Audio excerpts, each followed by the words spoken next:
Alright guys, back again. So let's talk about American Gothic, which is a 1987 or 1988 horror slasher about this group of young adults who are flying, and their helicopter goes down, like it needs gas, or their plane needs gas, and they come across this backwoods family named Ma and Pa, and they've got a couple different kids, and the kids are fully grown. The kids are like in their 50s, but they act like they're like 10, and they say they're 10 years old. And there's a woman that is 50 years old that wears little girl clothes and says stuff like, "My mommy and daddy told me blah, blah, blah," like that. And I'm going to say this movie kind of surprised me. Like, it wasn't the typical movie that I expected it was. I expected it to be more of a slasher.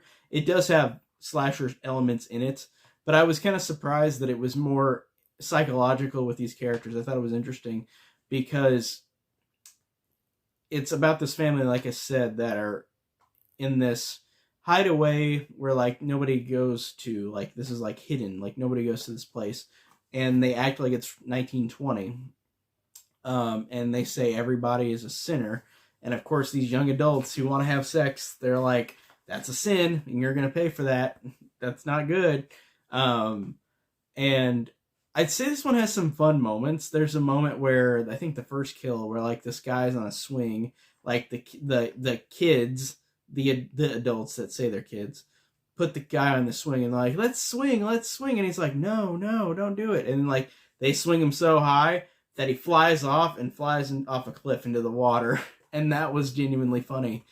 And the performances of these actors is really hilarious. Like I said, the 50-year-old lady who thinks she's 10 years old, the way that she talks is really funny. I thought that having Michael J. Pollard in this, who was also in Sleepaway Camp 3, which I thought was hilarious. He was funny in that, and he's funny in this. He's the guy that looks really old, but he also looks like a little kid. Like, he looks he was a very weird looking dude, and that's weird. That's mean to say, and I don't know if he's still alive, but either way, that's just, he had a distinct look to him and a distinct way of sounding. Like, he sounded like a little kid, but he looked like a full old adult. Like, looked way older than what he was. And it's just interesting that I'm pointing out this actor. But I just thought he was fun in this, and I thought he was really fun in Sleepaway Camp 3. Like, I thought he's memorable in these movies. I thought that's cool, having a bit character or a bit actor being this entertaining and just this memorable. I think he's very memorable in it.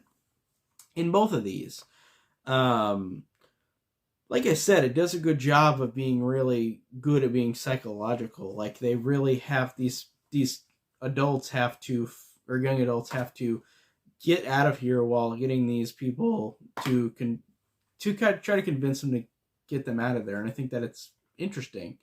Really nothing much else to say, but I thought it was really fun, and I honestly recommend it. I think it was a good time. So, yeah, American Gothic. And also the poster, of course, the poster art right here. Of course, I was going to see this because of the poster art. It's just like the actual American Gothic poster, but it's just, or the American Gothic painting, but in the background it's got kids screaming in a house, and they've got knives on the front. Like, that's great. It's a great poster. It's honestly a very memorable poster. Like, I thought that made me immediately want to watch the movie, especially because 80s slashers, when they have a great horror poster, whether it's good or not, in the 80s, I'll watch it. I just love slasher posters. They're just so memorable, and this is one of them. Memorable movie, memorable poster. I enjoyed it. Had fun. So that's it for today. See you guys later. Take care.